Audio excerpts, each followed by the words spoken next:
안녕하십니까. 오늘 기획 포럼으로 고위 공직자 리더십이라는 주제로 진행을 하겠습니다.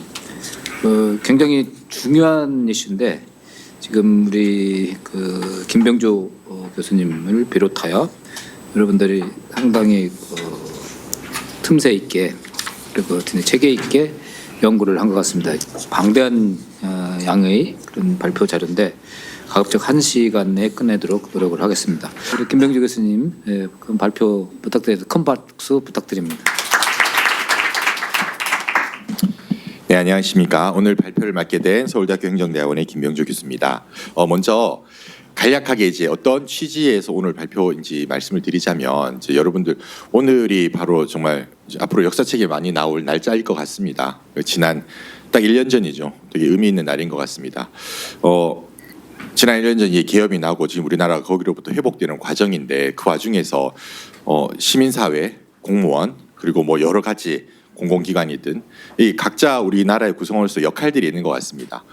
그 역할들을 누가 어떻게 했느냐를 우리가 되돌아보는 지난 1년이었던 것 같고 그 와중에서 그러면 우리는 공무원으로서는 앞으로도 또 이러한 일이 일어난다면 아니면 뭐 유사하지 않더라도 그럼 어떻게 우리 나라를 위한 정말 주체적이고 올바른 공무원이 될 수 있을 것인가라는 상이 좀 필요하겠다라는 데 대한 사회적인 좀 공감대가 있는 것 같습니다. 그 와중에서 이제 정부에서도 이러한 고위 공직자들의 어떤 리더십의 모형이 필요하지 않느냐라는 좀 그러한 공감대가 있었던 것 같고요. 그러한 요구에 따라서 저희들이 좀 이러한 리더십을 개발해 볼 수 있지 않을까 하는 이런 노력을 해보는 이 와중에 있는 겁니다. 아직까지 오늘 발표드릴 내용이 미완성이고 해서 오늘은 제가 발표를 굉장히 좀 짧게 하려고 합니다. 10분 정도로 짧게 하면서 세 분 모셨던 우리 토론자분을 포함해서 플로어에서도 많은 말씀을 들음으로써 우리가 다 함께 오늘같이 뜻깊은 날에 고위공직자들이 어떠한 태도와 자세와 역량을 가져야 될까를 같이 한번 생각해보는 귀한 한 시간이 되었으면 좋겠습니다. 자, 그럼 지금부터 발표하도록 하겠습니다. 4가지 얘기를 하고자 합니다. 리더십 여건과 고위공직자라는 데 직무 특성이 어떤 것이 볼 거고요. 거기에 대한 이론적인 검토를 한번 해볼 거고 그리고 실무에서는 어떤 소리가 있는지 목소리가 있는지 들어보면서 이걸 바탕으로 어떠한 방식으로 모델을 개발할 수 있을지 고민을 좀 나눠보고자 합니다. 방금 서두에서 말씀드린 대로 우린 지난 1년간 민주주의가 이렇게 취약하구나 이렇게 취약할 수도 있구나를 우리가 몸소 느낀 시간이었습니다.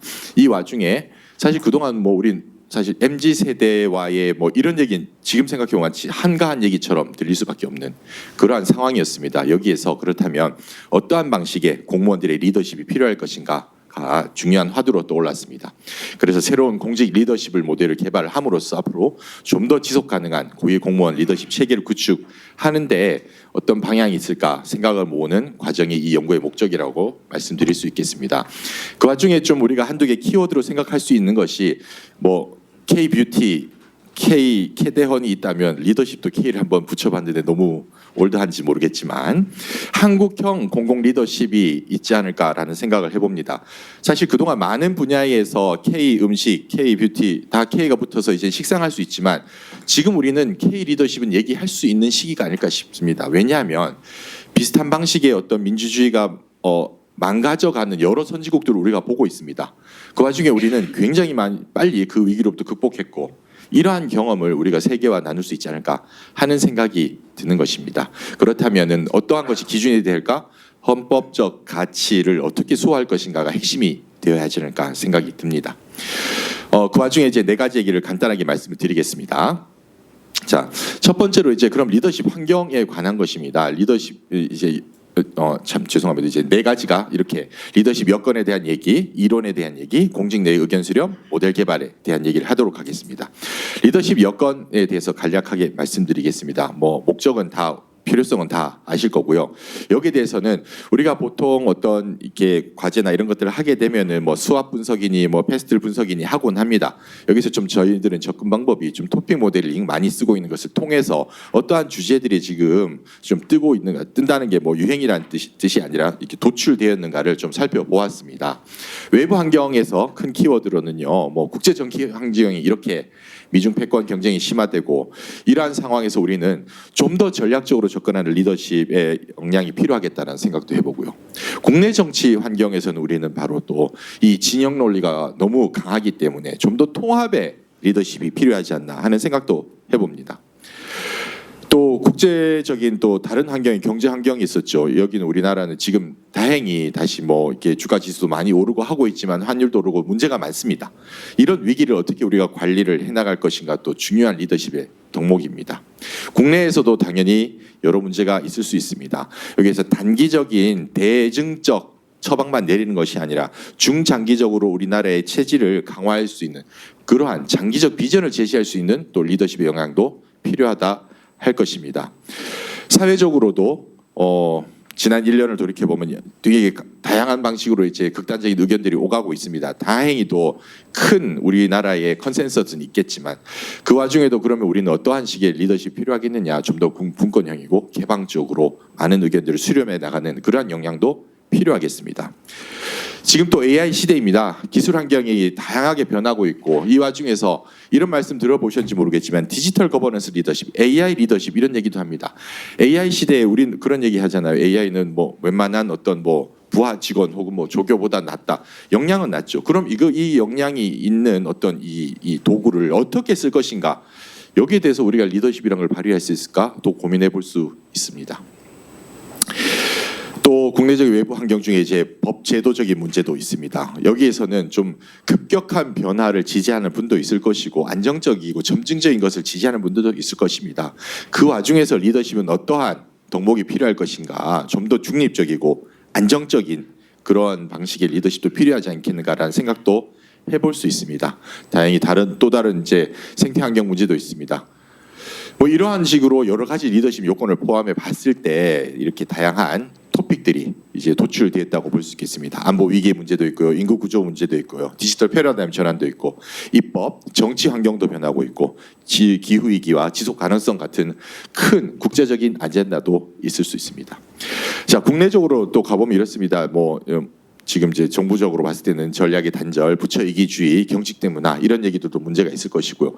그럼 이러한 과정에서 고위공직자는 이 부하 직원들을 공무원 사회를 어떻게 이끌어 나가야 될 것이냐, 단순히 관리직이냐, 아니면은 정말 전략적으로 방향을 제시하는 사람이냐 이런 생각을 해볼 수 있을 것입니다. 또한 이 급변한 세계에 어떻게 민첩하게 대응할 수 있느냐 그 역량도 중요할 수밖에 없고요. 그리고 그 와중에서 좀 더 선택과 집중을 통해서 전략적인 시너지를 창출할 수 있는 역량도 중요하다고 할 수 있겠습니다. 또한 고위공직자는 우리나라의 선출직들, 이 나라를 이끌어가는 리더와 그리고 일선에 있는 공무원들을 연결하는 브릿지의 역할도 해야 합니다. 정말 바쁘죠, 고위공직자들. 그 와중에 부하 직원들을 다독이며 코칭도 해야 됩니다. 정말 어마어마한 일을 하실 수밖에 없습니다. 뭐 방패 역할도 당연히 해야겠죠. 외부에서 들어오는 다양한 공격들에 대해서 이렇게 따지다 보면 정말 해야 될 일이 많습니다. 리더십에서 필요한 요건들이 너무나 많다는 거죠. 내부 환경 분석도 다음과 같이 요약되겠습니다. 전략의 단절과 모호성 문제가 있고요. 그 공무원 사회 내에서의 조직 문화 문제, 세대 갈등 문제도 있고요. 부처 이기주의 문제도 있고요. 경직성 문제도 있고 소국 행정 문제도 나타날 수 있습니다. 이제 세 번째로는 어떤 게 있냐면 이제 고위공직자의 직무 특성은 뭐냐라는 겁니다. 이것은 정파적 대리인이 아니라 국민의 대리인으로서의 정체성도 필요할 것이고 국민을 통치 대상이 아닌 파트너로 인식하는 자세도 필요할 것이고 이 모든 것들의 근거는 어디서 오느냐? 우리나라, 즉 우리라는 공동체의 근거는 어디서 오겠습니까? 그것은 바로 우리가 합의한 가장 기본적인 약속, 헌법에서 올 수밖에 없다라는 겁니다. 여기에 더하여 이제 법제도적인 환경도 많이 바뀌고 있습니다. 최근에 국가공무원법을 일부 개정을 하면서 복종의 의무에서 복종의 대상을 조금 변화시킴으로써 좀 더 공무원의 자세에 대해서 많은 논의가 이어지고 있는 것도 사실입니다. 그래서 마지막으로 이제 관리자가 아니라 가치 창출자로서의 고위공직자가 어떤 자세가 필요할 것인가를 고민해 볼 필요가 있겠다라는 것을 검토해 보았습니다.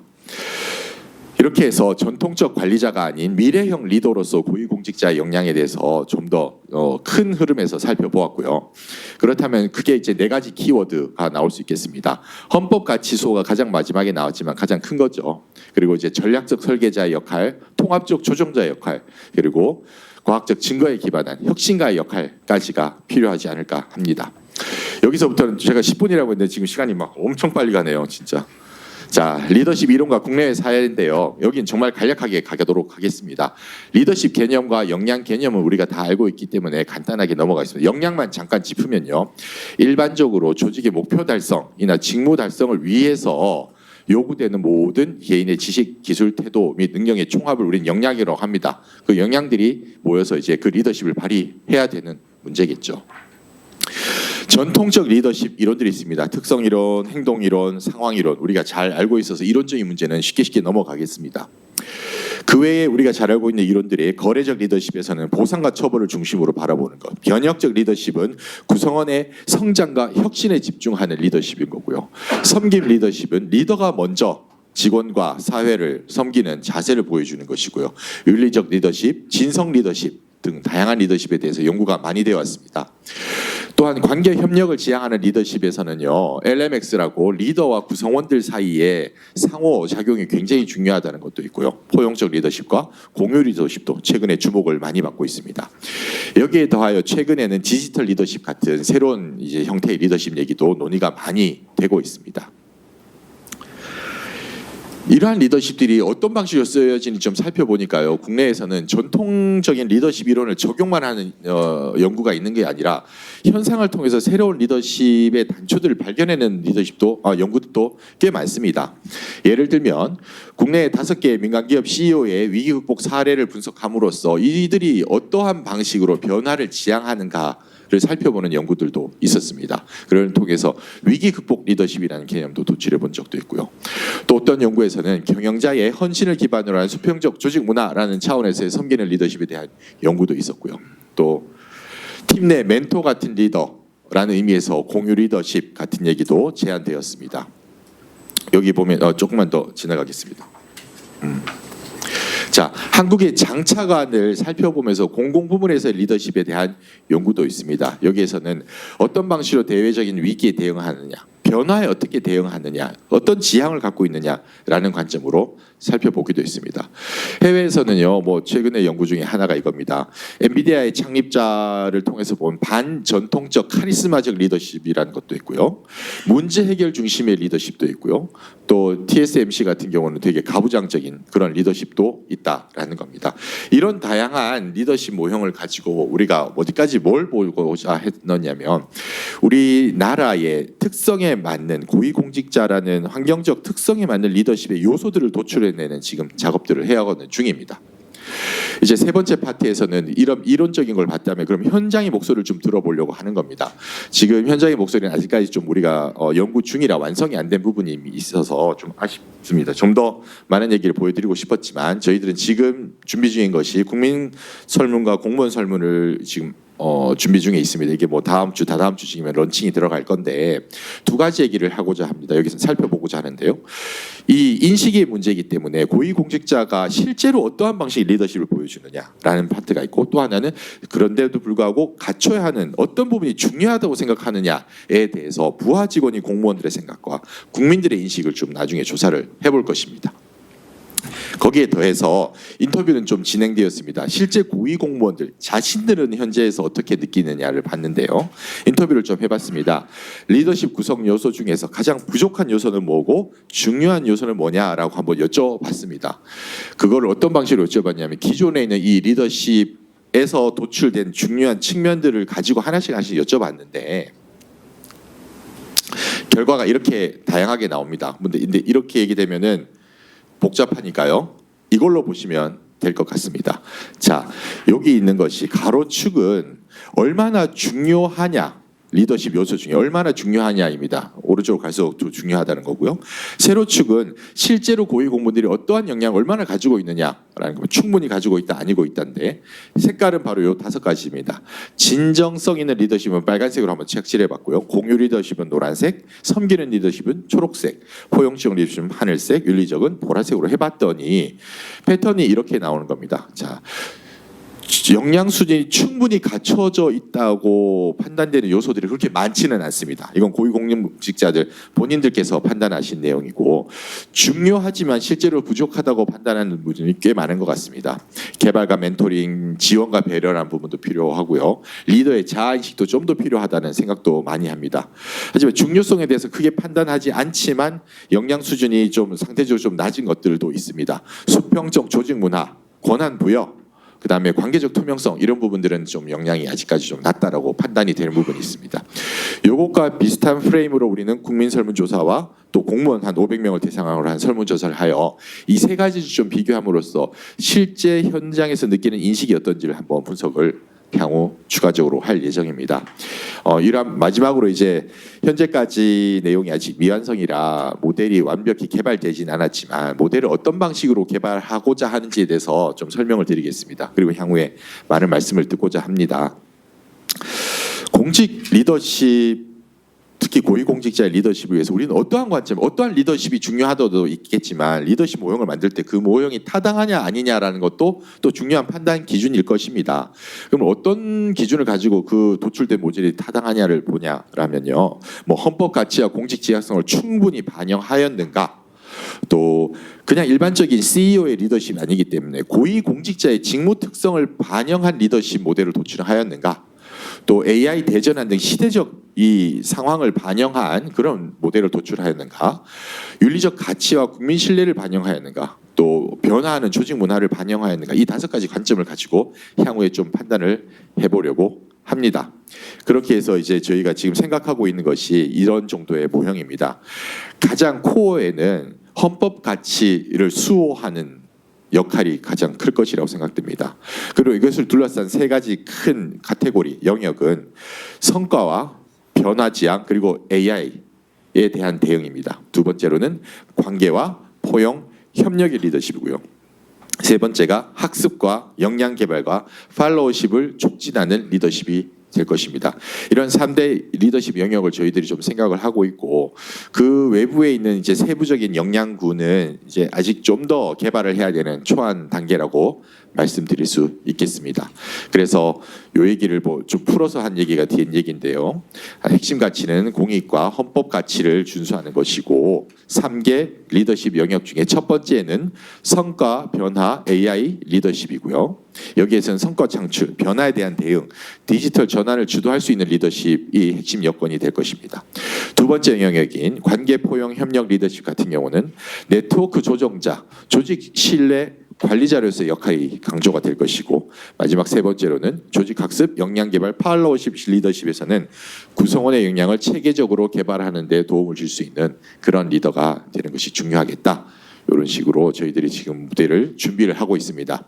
그런 리더십 모델 평가는 이러한 5가지 기준을 통해서 좀 올바로 도출되는지 좀 평가를 해보고, 또 이러한 식의 포럼을 저희들이 앞으로 행정학회에서도 한 번 더 할 건데, 이렇게 많은 좀 피드백을 드리면서 실제로 모두가 공감할 수 있는, 국민이 공감하고 동의할 수 있는 그런 고위공직자 리더십을 만들어가는데 노력을 해보려고 하고 있습니다. 이상 빠르게 발표를 마쳐봤습니다. 감사합니다. 네. 총 준비한 슬라이드가 73페이지예요. 그래서 그거를 지금 한 18분 이렇게 요약을 하니까 이게 대단한 우리 김병조 교수님 아니면 못할 대단한 이제 그 교수로서의 리더십이 있는 거죠. 그러니까 역량에 충분히 갖췄다 이렇게 볼 수가 있는 것 같습니다. 그러면 우리 이제 토론으로 들어가겠습니다. 이게 사실 이제 김병조 교수님 말씀하신 대로 아직 진행 중인 연구이기 때문에 피드백을 받는 게 더 중요한 것 같습니다. 우리 김병조 교수님의 소중한 발제 잘 들었고요. 일단 고위공직자 리더십 개념에 대해서 좀 이해할 수 있게 되어서 감사의 마음을 먼저 전합니다. 저는 30년 정도 공직생활을 했고요. 공직생활 하면서 이제 뭐 공익이다, 국익이다, 정의, 형평, 공정성 이런 걸들을 말을 하면은 참 저 사람 참 공자님 같은 말씀한다. 또 그리고 뜬구름 잡는 얘기한다라는 그런 분위기를 많이 느꼈던 것 같습니다.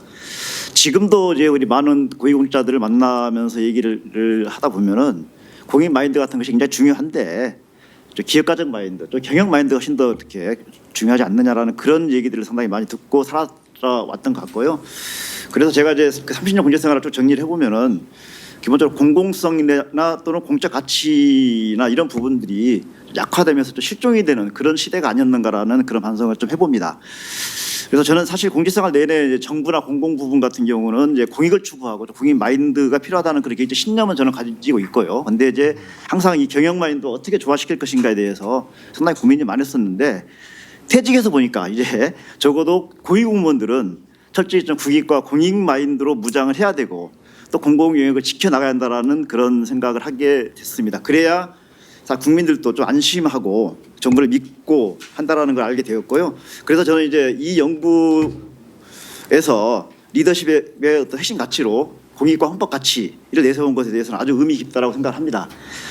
참고로 앞으로 우리 행정학도 좀 여기에 좀 초점을 두면서 그간 좀 무너져 온 우리 좀 약간 이런 정체성을 찾아야 한다고 생각합니다. 하여튼 이런 맥락에서 저는 이제 본 연구에서 이제 그 리더십 모델 정립에 필요한 내부 환경 분석, 외부 환경 분석, 그다음에 직무 특성 분석을 통해 가지고 주요 토픽, 그다음에 키워드를 도출하는 것을 굉장히 눈여겨봤고요.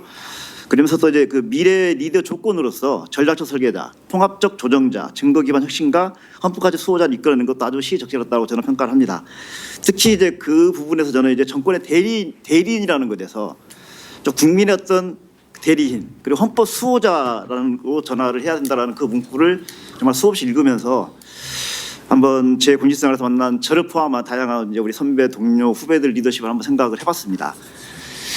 이제 돌이켜 보면은요, 사실 제가 사무관이나 과장 때 같은 경우에는 주로 업무 현장에서 사무실 내에서 좀 발로 뛰면서 일했던 그런 시기였던 것 같고, 이제 구장 때부터는 이제 주로 업무 현장보다는 좀 조직 바운더리 밖에서 뭐 예산도 따오고 또 인력도 확보하고 또 뭐 국회 대응하고 언론 대응하고 각종 또 이렇게 회의 참석하고 하면서 좀 문제를 그러니까 내부에서 해결할 수 있는 문제를 밖에서 어떤 그런 해결하는 쪽의 어떤 그런 역할들이 대부분이었던 것 같아요. 근데 이제 이 대외적으로 이제 이런 문제를 잘 해결하기 위해서는 저는 제가 하여튼 제 경험으로 볼 때 자신의 어떤 업무 생태계에 대한 이해, 저는 이걸 전문성이라고 보고 있고요. 이해와 함께 국익과 공익에 대한 마인드, 그다음에 국정 철학과 국정 과제에 대한 이해, 그리고 이제 공감 능력과 감수성 플러스 적극적인 대외 활동이 저는 필수적이라고 사실 느꼈습니다. 근데 많은 경우에요, 문제 해결을 위해서 사실 보면은 이제 본인들이 직접 그 문제를 해결하지 않고 밑에 떠넘기면서 좀 리더십 문제가 많이 발생하는 것 같습니다. 실질적으로 그런 경험을 제가 많이 사실 했고요. 그리고 또 의외로 많은 고위 공직자들이 자신을 내부 의사결정 어떤 시스템 속에서 그 체계에서 일할 하나의 점, 어떻게 보면 이제 어떤 좀 그런 걸로 인식하고 있다라는 그런 느낌을 좀 많이 조금 받았고, 자신의 역할을 좀 잘 모르고 있다라는 점에서 가끔 놀란 적도 사실 많았어요. 그래서 저는 이제 한나 아렌트가 제가 쓴 예루살렘의 아이만이라는 책에서 제가 그때 이제 악의 평범성이라는 그런 단어를 봤는데, 그런 내용이 좀 연계돼 가지고 좀 약간 그 상당히 좀 소름 깊었던 그런 적도 사실 많이 있었습니다. 하여튼 이러한 문제를 가지고 좀 몇 가지 제안을 드리고자 합니다. 첫 번째는요, 이제 리더십과 역량 개발을 우리가 접근할 때 그 목적을 절대로 잊어서는 안 되는데, 사실 리더십과 역량 개발의 목적은 조직을 떠나서 조직의 목표 달성 또는 성과 창출입니다. 근데 그래서 이제 조직을 떠나서 또는 그 사람이 수행하고 있는 직무 영역과 별개로 생각해서는 안 된다는 거고요. 이런 관점에서 보면 이제 기관장이나 또는 부기관장이나 실장급이나 부장급이나 전부 다 거기에 요구되는 리더십도 다르고 하기 때문에 접근 방법이나 내용도 저는 달라야 한다고 저는 생각을 해요. 그래서 저는 이제 고위공직자 리더십 모델 만들 때 좀 이러한 점을 고려해야 한다는 점을 먼저 좀 말씀을 드리고 싶습니다. 두 번째는 이제 저는 사실 뭐 처장도 해보고 또 이렇게 2인자인 차장도 해봤지만은 이분들에 대한 리더십 배양 문제입니다. 사실 우리가 사회적으로 이분들에 대해서는 기본적인 리더십 그리고 훌륭한 리더십을 다 갖고 있다라고 다 대부분 인정을 해주는데 의외로 많은 분들이 조직을 망가뜨리는 경우도 봤고 또 폭탄을 던지는 경우도 봤고요. 또 성과 하나도 없이 그냥 이렇게 마치는 경우도 저는 상당히 많이 지켜봐 왔습니다. 그 사례들은 다 머릿속에 다 있지만 차마 말할 수는 없고요. 근데 이제 사실 이분들의 어떤 그런 인식과 행태를 바꾸기는 사실 쉽진 않아요. 쉽진 않지만은 제 경험상 적어도 그 사람들이 가 있는 자리는 자기 어떤 가치관, 소신, 철학 이런 것들을 실현하러 어떻게 보면 저는 이제 그것들을 자기의 자기 자신의 이익이라고 저는 이제 그거를 생각을 하는데 그런 걸 실현하기 위해서 그 자리에 가 있는 게 아니고 어떻게 보면 이제 국익과 공익 그리고 헌법 가치 이런 실현하러 저는 그 자리에 가 있다라고 생각을 하고 그런 점을 저는 확실하게 좀 인식을 시켜줄 필요성이 있지 않느냐라는 그런 생각을 많이 해봤습니다. 따라서 이런 분들께는 이제 리더십 교육보다는 사실 정무직의 역할 내지 기관장 역할 같은 것들 그리고 또 이제 국정 철학이나 국정 과제에 대한 이해 그리고 대국회, 대국민, 대언론 관계 등에 대한 어떤 그런 이해 같은 것들이 저는 보다 더 필요하다고 생각을 합니다. 사실 저는 이제 제가 차장 때 그 3년간 이제 장관, 차관들 정무직으로 임명이 되면은 바로 임용된 그 시점에서 미니 워크숍을 제가 이렇게 추진해서 진행을 해본 적이 있습니다. 어떻게 보면 이제 그런 것들을 이제 좀 약간 좀 인식을 시켜주고 이렇게 하는 그런 것들인데요. 굉장히 그때 당시 반응도 좋았고 좀 효과도 있었던 걸로 저는 생각을 해요. 사실 이제 그때 당시 썼던 교재들 같은 경우는 지금 인사혁신처에서 장관 직무 가이드라는 것도 있고 차관 직무 가이드라는 것도 있는데 대부분 그걸 주면 안 읽어요 이게요. 그래서 이제 그걸 가지고 보통 한 4시간 정도 이렇게 워크숍 형태로 뭐 그러니까 한 명이라도 이렇게 한 명이 임명되면 한 명을 모셔서 이렇게 일단 하고 이렇게 해서 그렇게 한 적이 있고요. 또 시간이 없다고 하면 직접 그 사무실로 찾아가서 4시간 동안 교육을 하고 교육한 장면 사진 찍어서 대통령실에 보고하고 했던 그런 경험이 있습니다. 굉장히 저는 조금 이런 것들 좀 약간 참고를 해서 조금 좀 약간 이런 모양을 좀 그러니까 모형을 좀 한번 기획을 했으면 그런 한 생각이고요. 실국장 고위공무원 리더십 개발에 대해서는 사실 지금 인사혁신처나 또는 국가인재원에서 굉장히 많은 프로그램들을 운영을 하고 있어요.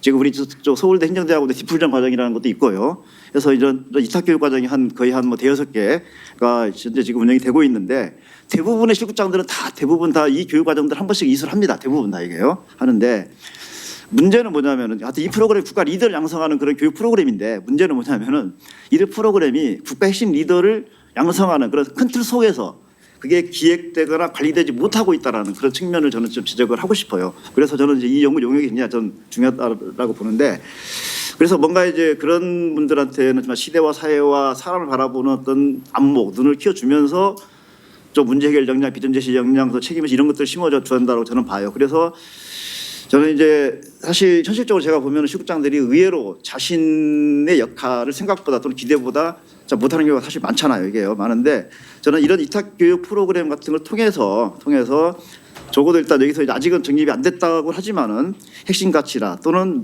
3대 리더십 영역 그다음에 그 15개 핵심 역량분을 좀 체계적으로 좀 약간 이렇게 모듈화해서 그걸 반영할 필요가 있고요. 그다음에 이제 실국장 승진할 때 그러니까 실장 승진이나 국장 승진할 때 사실 그때 또 가장 또 교육이 필요합니다. 근데 그런 교육이 사실 이제 지금 있긴 있는데 다 모아놓고 그냥 시기도 좀 멀고 해서 큰 효과를 못 보고 있는데요. 저는 이제 그분들에 대해서도 아까 말했던 장차관 늘 대상으로 맞춤형 워크숍을 했던 것처럼 한 명이라도 만약에 승진자가 있으면은 불러서 또는 찾아가서 좀 약간 이렇게 어떤 그런 좀 교육이 필요하다라는 그런 얘기를 해봅니다. 그래서 저는 그러기 위해서는 이제 이 모델이 지금 연구영역에서 한 이 모델이 좀 현실 교육 과정에 어떻게 접목할 것인지에 대한 좀 그런 연구나 그런 쪽으로 방향 제시가 좀 저는 조금 보완이 필요하다라고 저는 생각합니다. 네 번째로는 사실 본 연구에서 이제 공개 리더십 모델 핵심 가치와 3대 리더십 영역으로 구분해서 15개 행동 지표를 제시하고 있는데요. 이게 어떻게 보면 역량 수준의 그 범위와 이렇게 거의 좀 약간 유사합니다. 근데 저는 이제 사실 거기서 좀 더 벗어나서 앞에서 말했던 그 미래 리더 조건으로 전략 설계자, 통합적 조정자, 증거 기반 혁신과 헌법까지 수호자를 제시했는데 저는 그걸 메타 리더십으로 좀 설정하고 그 하이 리더십으로 장관급, 차관급, 실장급, 국장급을 좀 구분해서 좀 리더십 영역 그리고 행동 지표를 좀 약간 좀 도출을 하든지 아니면 좀 그걸 좀 약간 적절하게 좀 약간 좀 배열을 했으면 하는 그런 생각도 좀 듭니다. 일단 이런 제안을 하고 싶고요. 그다음에 이제 다섯 번째는 시간 좀 더 해도 상관없죠. 다섯 번째는 이제 고위 공직자 리더십 개발에서 국가 인재원의 역할 지금 옆에 신현미 국장이 지금 와 있는데 이제 역할에 대해서 한번 좀 약간 한마디 저는 좀 하고 싶어요. 사실 국가인재원에는 리더십 개발부라는 그런 조직이 있습니다. 사실 제가 리더십 개발부장 초대 처음 만들어서 개발부장을 했던 사람인데요. 지금까지 역할을 되짚어 보면은 리더십에 대한 교육 과정들은 많았었는데 정말 우리 고위공직자들 대상으로 해서 어떤 맞춤형으로 어떤 그런 체계적인 리더십 개발 프로그램은 좀 약간 좀 없지 않았는가. 물론 없었다라고 보기는 그렇고 좀 약간 좀 부족하지 않았는가라는 그런 생각을 합니다. 그래서 저는 또 그리고 국가인재원에서 주로 역량 개발 쪽에 초점을 또 많이 맞추고 있어요, 이게요. 근데 이제 사실 이런 역량 개발 프로그램도 대부분 다 보면은 제가 이제 봤던 2000년대 초반 중반에 개발됐던 그런 역량 이론에 기반을 해서 지금도 진행이 되고 있고, 또 문제인 것은 이제 또 이 자체가 또 좀 너무 단기 또 그 학원식 교육이라는 그런 측면도 조금 있습니다. 제가 뭐 사실 초대 리더십 개발부장이고 전임 인사시스템처장을 반성하면서 이 말을 지금 하고 있고요. 근데 하여튼 앞에서 말했다시피 우리가 리더십 개발 목적을 절대 잊어서는 안 돼요. 근데 이제 그러니까 결국은 이제 리더십 모델을 개발하는 것은 이 모델을 통해서 교육하고 코칭을 해서 정말 리더를 양성해내고 또 어떤 그런 고위공직자 행태 변화를 유도해내는 것이 저는 목적이라고 저는 봐요. 그래서 이 연구를 바탕으로 해갖고 앞으로 이제 맞춤형 좀 리더십 그런 개발 모듈을 좀 만들어 간다고 생각을 하고 있고요. 그래서 이제 저 앞에서 말했던 장차관이나 어떤 실구자 대상 코칭 방식이었던 미니 워크숍 프로그램 그런 중심으로 저는 또 국가인재원에서 조금 이런 것들을 좀 약간 좀 활용을 했으면 좋겠습니다. 직접 앞으로 인재원도 이제는 세종으로 직접 가고 또 강감청사로 가고 이렇게 가서 한 명이라도 놓고 좀 약간 좀 그런 것들을 좀 저는 지도를 해야 한다고 생각을 하고 있고요. 마지막 6번째로 이제 좀 중복되는 내용이지만은 핵심 역량군 지금 5개를 해서 제시를 했는데 하면서 이제 핵심 가치 3대 역량 그러니까 3대 리더십 영역 그다음에 핵심 역량군으로 이걸 간단하게 정리를 했는데요. 저는 여기서 좀 더 나아가서 리더십 진단의 측정 도구는 뭘로 할까? 또 그리고 행동 지표의 구체적인 평가는 뭘로 할까라는 고민도 좀 약간 같이 좀 약간 좀 해줬으면 하는 그런 생각이 드는데 물론 여기까지는 상당히 좀 큰 법이라서 별도 영역이 필요할 수도 있다고 저는 생각합니다.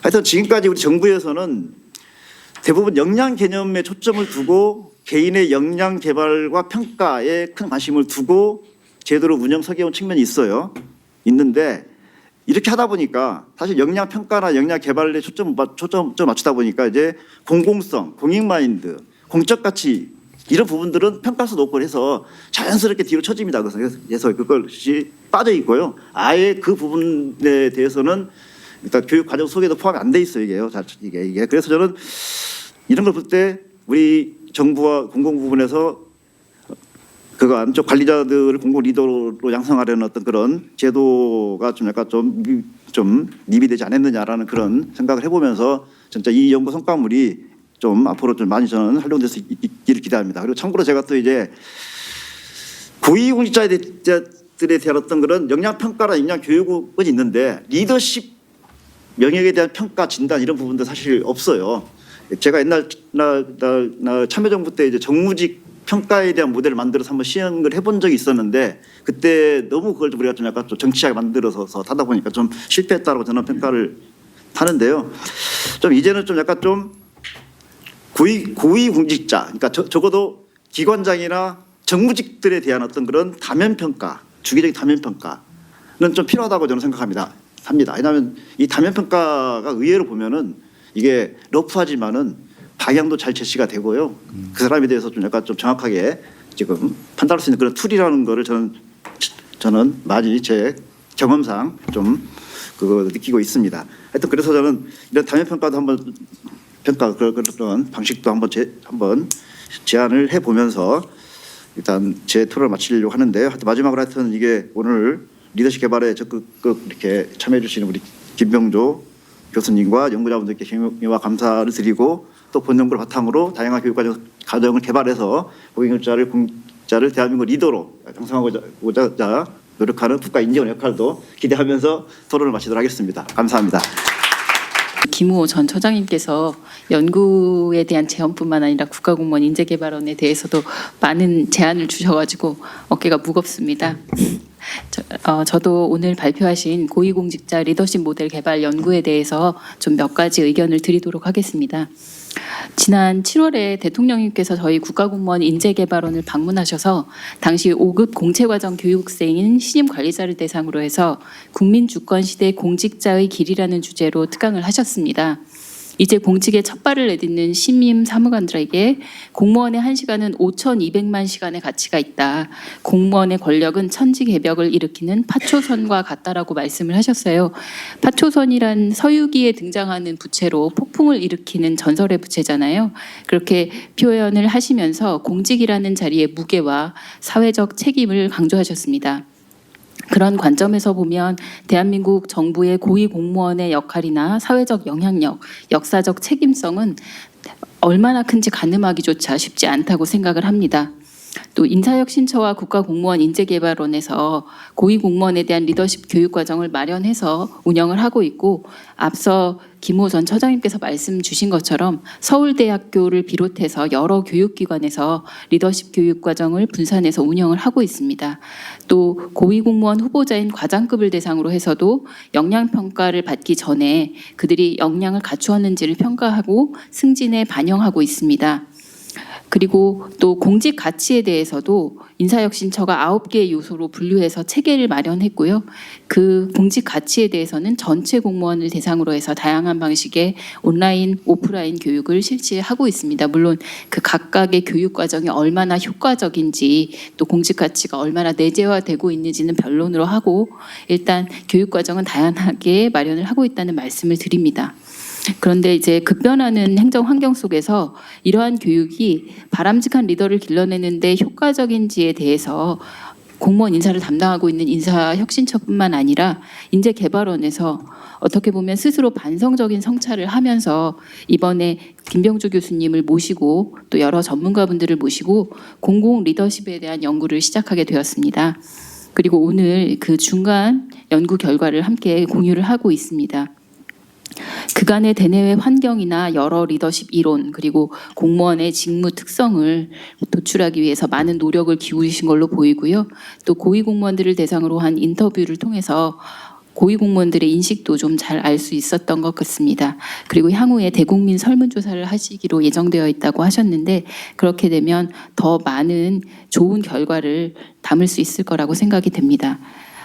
오늘 일단 발표한 내용을 가지고 저도 몇 가지 말씀을 드리고자 합니다. 우선 환경 분석에 있어서는 현대 행정국가가 직면한 어떤 복합적인 위기뿐만 아니라 공직 내부의 모순된 상황 갈등, 조직 문화, 그리고 공직 이탈 현상, 이런 것들에 대해서도 여러 가지로 검토해 주신 것으로 보입니다. 그리고 이런 배경을 검토함으로써 공공 리더십 모델 개발에 있어서의 많은 시사점을 얻을 수 있었던 것 같습니다. 또 공무원이 능력만 뛰어나고 공공 가치를 등한시한다면 자칫 그릇된 방향으로 결과를 낼 수 있는데, 그런 부분에 있어서 헌법 가치의 중요성에 대해서도 많이 강조를 해서 보여주셨던 걸로 보입니다. 그래서 특히 리더십 모델에서 공익과 헌법 가치를 중간에 코어 가치로 그림에 보여주셨는데 그 부분이 매우 적절했다고 생각합니다. 그럼에도 불구하고 몇 가지 저도 좀 제언을 드리고 싶습니다. 우선 전체 연구에서 리더십 모델의 공익 헌법 가치를 코어에 두셨고, 나머지 이제 3개의 리더십 영역과 15개의 핵심 역량을 제시해 주셨는데요. 공익과 헌법 가치는 물론 이제 공무원에 대한 특수성을 가장 크게 반영하고 있다고 보여집니다. 그런데 이제 나머지 3개의 영역에 대해서도, 또 핵심 역량에 대해서도 민간 부분과는 다른 공직만의 특수성이 조금 더 반영이 되면 공공 리더십의 모델이 좀 더 발전된 모습으로 제시가 될 거라고 생각을 합니다.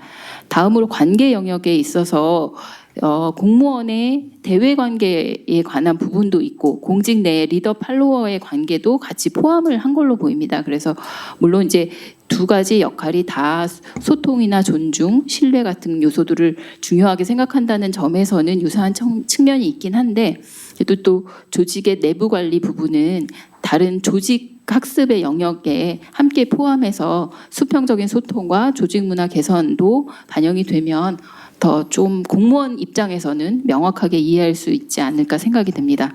그리고 마지막으로 각 리더십 영역과 핵심 역량에 대해서 구체적인 행동 지표를 제시하신다면 향후에는 고위공무원들의 실질적인 행동 변화를 이끌어낼 수 있을 거라고 생각이 되고요. 이런 행동 지표를 바탕으로 해서 저희 국가공무원 인재개발원이 표준 가이드라인을 마련한다거나 교육 과정을 마련한다면 공무원 교육에 매우 유용하게 활용될 수 있을 거라고 생각합니다. 마지막으로 앞으로 이제 공공 리더십 모델을 더 다듬고 구체화하실 걸로 기대가 되는데요. 이 연구가 좋은 결과로 남아서 앞서 이제 제가 표현했던 대통령님 표현처럼 공무원의 1시간이 5,200만의 가치가 있다고 말씀을 하셨는데 이 리더십 이론을 통해서 저희가 좋은 교육을 제공함으로써 향후에는 5,200만 시간이 아니라 그 몇 배 더 가치가 있는 그런 교육으로 활용할 수 있도록 노력하겠습니다. 감사합니다. 신현미 센터장님 아주 중요한 세 가지 포인트를 지적을 해주셨는데 큰 참고가 될 거로 믿습니다. 김병조 교수님 큰 연구 하신다고 정말 수고 많으시고요. 제가 했으면은 이렇게 못했을 것 같다는 그런 생각이 들었다는 점 먼저 말씀드리고요. 몇 가지 이제 연구 완성도를 위해서 도움 될지 모르겠지만 몇 가지 말씀드리겠습니다. 첫 번째는 모델 개발 과정의 이제 분석이 조금 더 체계적이고 좀 연계성이 있었으면 좋겠다라는 말씀을 좀 드리고 싶은데요. 이론 검토, 인터뷰 기반 현장 진단, 그다음에 최근의 제도 변화 이런 방법론 다양하게 적용하셔서 잘 이제 하고 계시는 것 같습니다. 일단은 이제 지금 연구 중간 보고 단계니까 낙급 고공단 공무원분들 한 5분 정도 이제 인터뷰하시는 그런 상황에 이제 머물고 있어서 이게 이제 현실을 얼마나 반영하고 있을지에 대해서 조금 더 이제 검토가 필요하다고 생각이 되는데요. 저는 연구 목적 자체가 그 인재원의 이제 고위공직자를 저는 고공단으로 이제 이해하고 말씀드리겠습니다. 고공단에 계신 분들 교육 프로그램을 위한 리더십 모델을 개발하는 건지 아니면 이제 현실에 있는 고공단 분들이 직면하고 있는 리더십 상황들을 이제 고민하고 거기에 대한 이제 이야기를 하시는 건지 그거에 대해서 조금 더 명확한 이제 목적 정립이 이제 좀 필요하다고 생각하고요. 이제 그러니까 전자 인재원의 이제 고공단 교육 프로그램 개발이 더 목적이 아닐까라는 생각이 좀 들어서 그렇다면은 아까 이제 처장님 말씀하신 것 같이 현실의 이제 고공단 리더십 이야기들하고 그다음에 교육을 위한 리더십 이야기들을 조금 잘 이제 접목시키는 그런 시도가 필요하지 않을까라는 말씀을 좀 드리고 싶고요.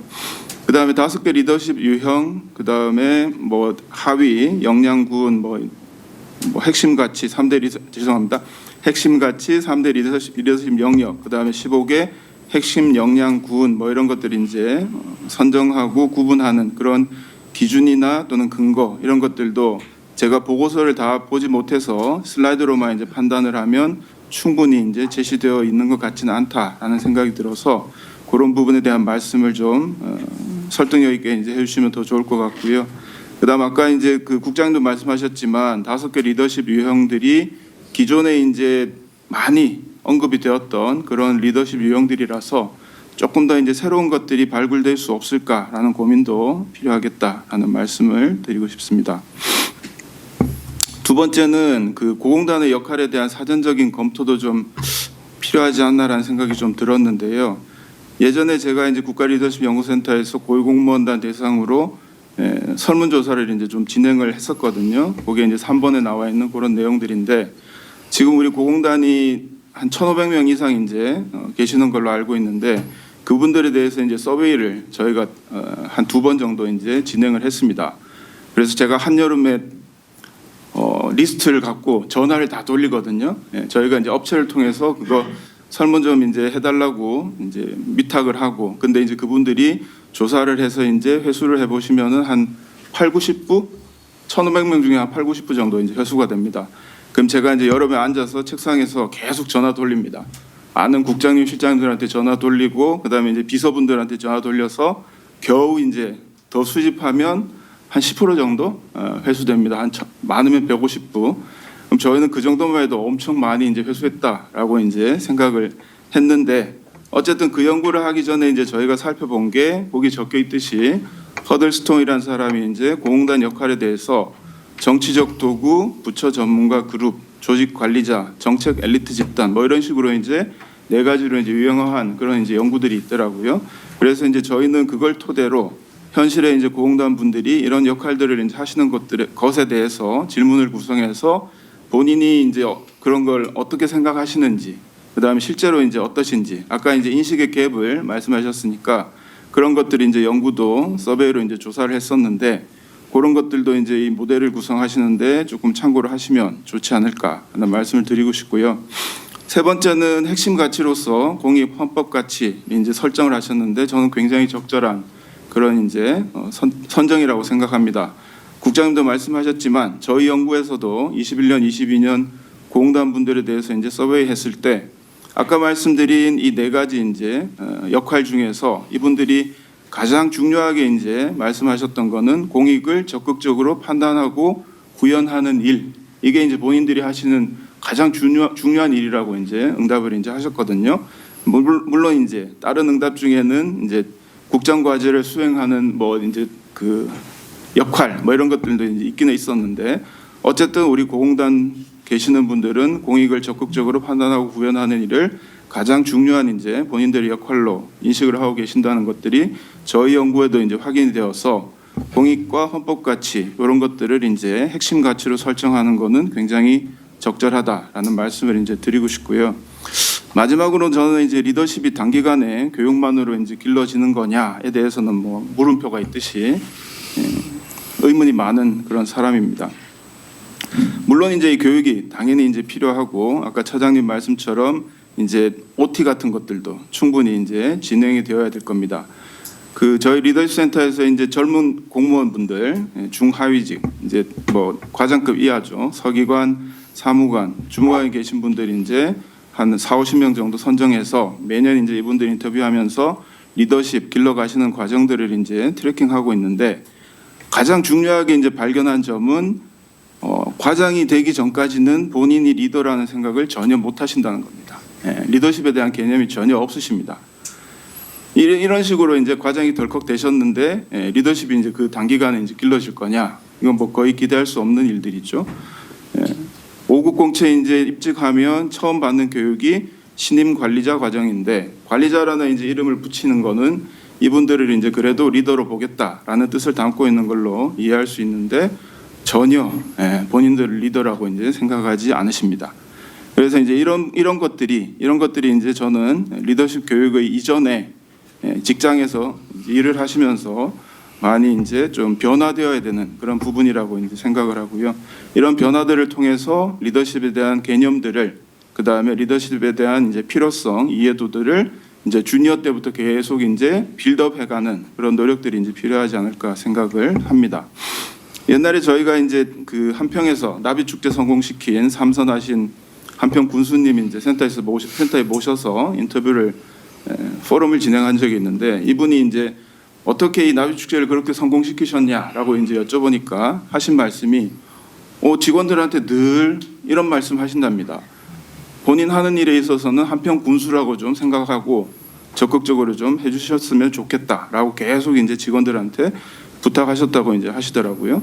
이런 부분들이 저는 주니어 때부터 이제 본인의 이제 지위에 조직 내에서 지위에 상관없이 적극적으로 자율적으로 일을 할 수 있는 그런 분위기들을 만들어 주는 거라고 이제 생각하고요.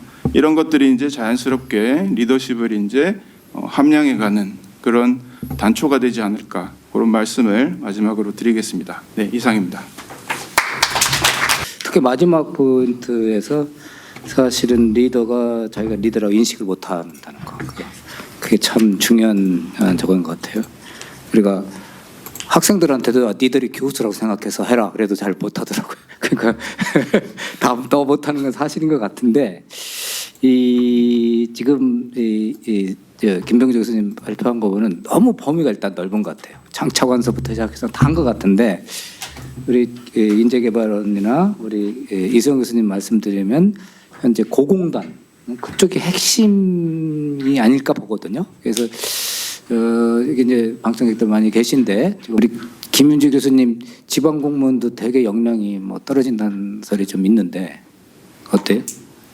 네, 아무래도 인식은 이제 지방 공무원과 중앙 공무원을 비교했을 때는 지방 공무원들이 이제 역량이 좀 떨어진다라는 인식이 있고, 그 인식이 있는 거는 저는 일견 타당하다고 생각을 하는데, 이게 저도 그래서 지금 이 연구 내용을 보면서 이게 사실 리더십 모델을 개발한다는 게 너무너무 어려운 것 같아요. 왜냐하면 모델이라는 거는 우리가 다 같이 이걸 향해서 이걸 목적으로 두고 이제 지향한다는 그런 의미를 갖는데, 얘기인즉슨 그 밑에 이제 가치 판단이 들어간다라는 거잖아요. 저게 좋은 거고 저게 이제 궁극적인 우리의 목적지가 돼야 된다. 그래서 저도 지금 이걸 보면서 그러면 예를 들면 이 연구를 지방 공무원들을 가지고 한다면 이거는 다른 모델이 나와야 되나? 아니면 만약에 다른 모델이 나온다면 이거는 그러면 지방행정, 지방자치를 연구하는 사람으로서 이거는 하면 안 되는 얘기인가? 지방 공무원도 당연히 똑같이 중앙 공무원이나 예를 들면 같은 리더십 모델을 가져야 되나? 이런 질문도 생기고, 저는 또 요새 굉장히 뼛속 깊이 느끼는 게 이제 세대 간 차이거든요. 그러니까 저희가 생각하는 이런 행동이 굉장히 이상적인 것 같고, 우리가 생각했을 때는 이런 리더가 되게 이상적인 것 같은데, 현재 예를 들면 20대들이 생각하는 이상적인 리더는 또 다를 수도 있다라는 생각이 들어서, 아까 아직 뭐 설문조사는 안 돌리셨겠지만 이제 그런 내용이 혹시 포커스그룹 인터뷰나 이런 데서 그런 세대 간의 다른 리더십 모델이 존재할 수 있는 그런 내용도 혹시 나왔나 이런 것도 궁금하고, 또 이게 예를 들면 뭐 80년대에 굉장히 우리가 이상적이라고 생각했을 것 같은 리더십 모델이랑 지금 생각하는 리더십 모델이 또 다를 것 같아요. 그래서 그런 걸 보면서 이 김병조 교수님 이 연구는 그러면 거의 한 5년, 10년마다 계속 일어나야 되는 게 아닌가 이런 생각을 해봤습니다. 네, 감사합니다. 네, 감사합니다. 이제 뭐 답은 다 하실 필요 없어요. 지금 우리가 이제 피드백 받는 거니까 혹시 다른 분 없으세요? 저는 이제 행정연구원에 있으면서 약간 이제 거긴 기관장이니까 고위공단하고 좀 다른, 정말 행정학계 정말 역량과 인품 있는 분들이 안 오는 경우가 많고 의회에 있는 분들이 많이 와서 이 행정연구원의 정체성을 많이 흐트러지고 떠나는 사람들이 많아서, 아까 김호 처장님께서 말씀하신 그 맥락도 좀 느꼈습니다. 제가 오늘 이제 느낀 거는 정부의 이제 기능이 다르잖아요. 예를 들어서 국방부 같이 이제 통합 합의 기능이라든가, 또 이제 인사혁신처나 행안부 같이 집행 기능을 중시하는, 그다음에 이제 산자부나 이제 이런 데는 이제 생산성, 효율성을 중시하기 때문에 이런 행정 가치나 이념이 다르거든요. 그러면 정부 기능마다 리더십도 좀 달라져야 되지 않을까. 예를 들어서 국방부의 고공단의 리더십하고 인사혁신처의 고공단 리더십은 다를 수밖에 없거든요. 그러니까 이런 관점에서 좀 접근할 필요가 있고, 또 시대별로 이제 1980년대까지는 이제 전통 행정이기 때문에 합법성이라든가 합리성이 중시했고, 2005년까지는 NTM이 핵심일 때는 효율성과 생산성 이런, 그다음에 책임성 이런 게 중시했는데, 결국 칸막이가 심화돼 가지고 도저히 정부 난제라든가 국민의 이 복잡하고 다양한 행정 수요를 충족 못하는 게 너무 많아서 이제 2005년 이후부터 이제 포스트 NPM이라고 이제 협업을 굉장히 중시하는 이 시대적 맥락에서 이 리더십도 좀 바뀌어야 되지 않나. 그러니까 전통 행정에서는 이제 거래적 리더십이라든가, 또 NPM 때는 변혁적 리더십, 그다음에 지금 포스트 NPM 시대에는 이제 협업적 리더십, 또는 특히 이제 고공단에서는 코칭 리더십이 굉장히 중요하지 않나. 왜냐하면 이제 아까도 말씀, 그 조직 안에서 T자형이라 그런다면 이제 게스트가 이제 91년대 말은 T자형이라면은 밑에서부터 그냥 7급, 6급, 5급, 4급까지 올라가는 거 거기만 이제 쳐다보다가 이제 공공단에 가면 이제 T자형이 돼야 되는데, 이게 훈련이 전혀 안 되다가 이제 그 T자형 리더십이 되려니까 이게 이제 거의 이제 무방비 상태로 자기가 RNR이 되는 거잖아요. 롤과 이제 리스판시빌리티가 부정합성이 이제 일어나기 때문에 이런 측면에서 좀 다양하게 접근하면 어떨까. 그리고 이제 김 교수님께서 왜 우리나라의 고위공직자들의 그 리더십이 안 되는 그 재학 요인에 대한 걸 좀 심층적으로 좀 제가 좀 찾아보니까 그냥 패스트 분석 이렇게 하셨는데 그거보다는 좀 왜 현실이 어떤 제약이 있는지 맥락적인 제약인지 제도적인 제약인지 행태적인 제약인지 이렇게 좀 입체화해서 접근한다면 좀 어떨까 이런 생각 해봤습니다. 이상입니다. 비슷한 말씀인데요. 이게 뭐 제가 학교 다닐 때부터 리더십 연구를 항상 있어 왔고, 근데 지금 이 시점에서 다시 제안되는 이유는 시대에 걸맞는 시대의 행정 수요에 걸맞는 리더십이 조금은 새롭게 리파인 됐으면 좋겠다는 취지였을 것 같고, 따라서 좀 이렇게 포괄적인 것은 백그라운드로 충분하지만 거기서 지금 현재에서 우리가 주목해야 될 리더십이 뭔가를 제안하는 건 되게 중요한 부분 같습니다. 부분 같고, 근데 사실 50 넘으면 뭘 하려고 해도 잘 안 됩니다. 아까 책 쓰셨다는 거 안 보여서 못 봅니다. 차라리 쫓아가가지고 얘기한 게 훨씬 낫습니다. 근데 문제는 이제 얘기 듣는 것도 싫어합니다. 문제는 근데 키는 뭐냐면 결국은 자기가 필요해야 되는 걸 느껴야 되거든요. 아까 잠깐 말씀하셨던 것처럼 일하면서 내가 이런 게 필요하구나를 느끼는 방식. 따라서 인재원에서도 약간 그러한 경험을 간접적으로 또 해볼 수 있는 그런 프로그램을 좀 만들어서 해주시는 게 어떨까 싶습니다. 쉽지 않습니다. 임도빈 선생님한테 지금 새로 책 쓴 거 보여드리고 좀 리뷰해달라고 그러시면 못하십니다. 안 보인다고. 나 그렇습니다. 수고하셨습니다. 간략하게 모아서 답변하겠습니다. 뭐 처장님께서 말씀 주셨던 직무 가이드라든가 그런 거 너무 좀 중요한 말씀들이라서 나중에 자료를 좀 청해서 좀 보면서 참고를 많이 하고자 하고요. 말씀 주셨던 대로 리더십 모델을 개발하는 것도 있지만 그 뒤에 역량 평가하는 것도 그 다음 뒷담 문제라 또 큰 파트가 남아 있을 것 같습니다. 센터장님 말씀 주셨던 대로 뭐 공직 가치 체계를 좀 기반으로 해서 세 가지 말씀 주신 대로 좀 우리가 좀 유념을 해서 우리가 자료를 좀 만들어야 될 것 같고요. 이소영 교수님께서 이제 현실적인 고민 많이 해주셔갖고 너무 감사하고 또 예전에 고공단 설문조사까지 해주셨던 내용들까지 말씀해 주셔서 많이 좀 참고를 하도록 하겠습니다. 그 김은지 교수님께서 해주신 말씀도 이게 저희들이 생각하고 있던 것들 아주 핵심적인 것도 짚어주셨습니다. 저희 두 가지인데요.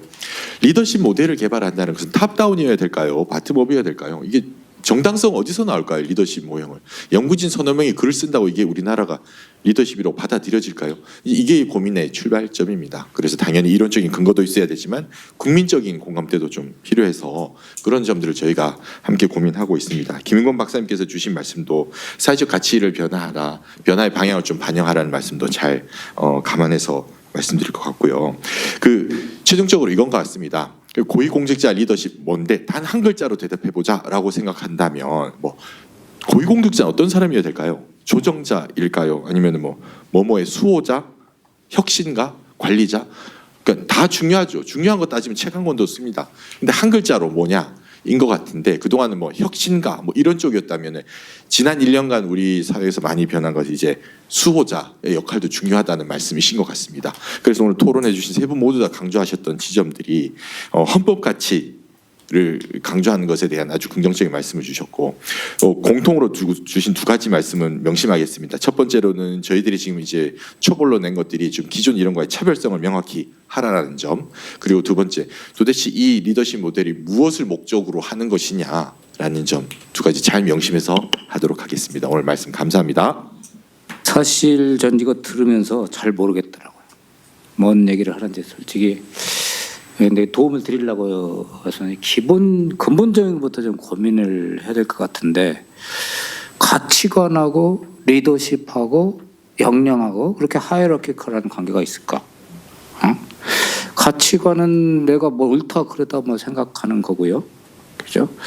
역량은 개인적으로 그거는 제가 보기에는 약간 포텐셜이거든요. 이렇게 가지고 있는 이렇게 제출하는. 리더십이라는 거는 누가 상대가 있을 때 발현이 되는 거죠. 그래서 차원이 다른 것 같은데 딱 3개 뭐 이렇게 다 이렇게 하이라키를 했다. 그게 하나 좀 질문이고요. 그다음에가 우리 김인지 교수 얘기했는데 The one 리더십이 꼭 필요한 거냐? 약간 커먼 그라운드로 있을 수 있겠죠. 근데 다 다른 것 같아요. 우리 김인권 박사님도 얘기했는데 그걸 어떻게 우리가 만든다고 하는 건지, 예? 거기서 의문이 지금 가는 거예요. 그게 이제 이 전반적인 프레임워크에 관한 얘기고요. 지금 이제 아까 그 그 역량 중에 중요성하고 부족한 거 한 그 그래프 보니까 가만히 보니까 아 사람들은 다 옛날 사람이구나, 그죠? 옛날 사람, 응답자. 근데 이제 이런 필요성을 느끼는구나, 뭐 이 정도는 거예요. 우리가 이제 이수영 교수님 얘기한 거 이제 똑같은 건데 결국은 이제 그게 문제인데 그러면 지금 여기에서 이 두 가지 측면이 있는 것 같아요. 우리가 사람의 행태는 그렇게 잘 안 바뀌거든요. 그러면 조선 시대부터 있던 우리가 권력욕이라든지 전통적인 우리 DNA로 있는 게 있을 거고요. 그다음에 이제 가장 큰 화두인 AI, 뭐 신세대 애들이 요구하는 또 뭐가 있을 거 미래지향이죠. 이 두 가지 측면에서 한번 대비를 해가지고 기존에 좋은 것은 좀 지키고 그 미래에서 요구되는 건 좀 더 보완을 해야 되고 그런 거를 한번 생각해봤으면 좋겠고요. 그다음에 그 리더십에서 가장 저는 저건 게 이제 이게 위아래 상관없이 우리 관료의 문제는 뭐냐면 책임 회피라고 생각해요. 책임전과 책임 회피 이게 가장 네거티브한 측면에서 리더십의 반대말인데 이것만 없어지면 적극 행정도 제대로 되고 다 될 거거든요. 그러면 이거를 어떻게 매조하고 어떻게 발전시키느냐. 근데 그 원인은 대개 보면 이제 우리 지난 1년 생각해 보면 정치가 문제였단 말이죠.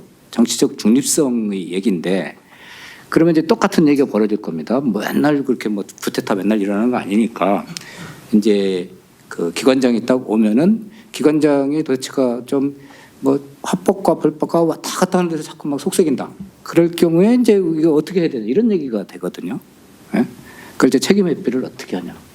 예, 그런 얘기를 키워드는 정치적 중립 책임 회피를 좀 봤으면 좋겠고 그다음에가 이제 그 아까 그 저기 한 것 중에 앞으로 조사하는 것 중에 저는 지금 고위공무원단 그쪽을 저기 지금 그것 한번 뒤집어서 생각해 볼 필요가 있다고 보는 사람인데 그거를 타겟으로 할 적이라면은 필요되는 요구를 하려면 여기에 관련된 스테이크홀더를 조사를 해야 되는데 예를 들면은 이제 우리 국제화되고 있으니까 우리 한국 공무원들 상대하는 외국 공무원들, 외국 관료들, 뭐 대사관 직원들, 뭐 이런 사람들도 있을 거고요.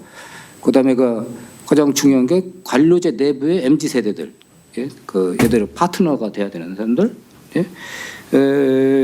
그다음에가 국회의원이나 정치인들 이런 사람들이 이 관료를 지금 고위공무원들의 자질이 뭐가 부족하냐 있나 이렇게 늘상 생대를 하는 사람들이 있거든요. 언론이나 이런 사람들 이런 쪽을 좀 보완을 해서 어느 쪽이 더 중요한가 이런 거를 좀 보면 조금 더 클리어하게 나오지 않을까 그렇게 생각합니다. 우리 저기 1년 더 연장해 주실 수 있는 거죠? 네, 하여튼 오늘 장시간 수고 많았습니다. 좋은 연구로 나중에 다시 발표해 주실 기대하겠습니다. 감사합니다.